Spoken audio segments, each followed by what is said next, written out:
should be, I got a guy. Yes men, yes women. Does that make sense? So if somebody says, hey, I need a contractor for a plumbing issue at my house, I got a guy. I got a guy. Yeah. You know, what do you say when somebody, you know, needs a mortgage referral? I got a guy. That should be your line every time. All of those people will be a reflection of you.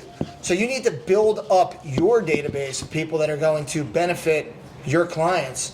And by default, because they're going to provide value, they're going to immediately think of you as providing that value. And that's what you need to connect your name with. The more you do that, the more people are going to refer you.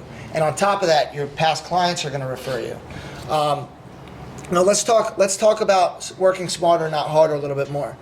Would everybody agree in this room that you'd rather have a client that's going to give you repeat business than a client that might use you once?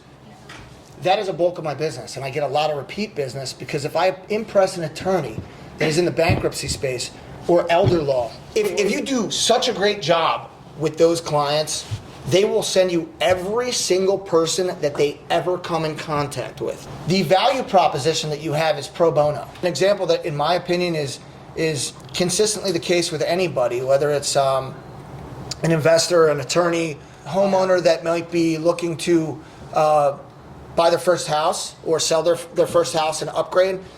Your job is to go into it not expecting anything, but giving and coming from a place of giving. Agreed. So my proposal with everybody is simply, listen, you don't have to use me. There's no obligation whatsoever, but let me bring you value first, and let's see if I can provide enough value that you think I'm worth it. And that's what made all three of us successful, and we run drastically different businesses, which we're about to jump into. But similar principles. Similar principles. Absolutely. Last point here about this. With the attorneys, which I recommend you all having in your back pocket, and then replicate what you work with your attorneys on with every other client, investors, all this stuff. You want to go in and cultivate a relationship with these people long-lasting by giving pro bono work. So your pitch should be, and this is to everybody, especially people that could give you long-term business, it should be simply this. Listen, I'll give you all the information you need regarding comparable properties and analysis, whatever it may be, for free.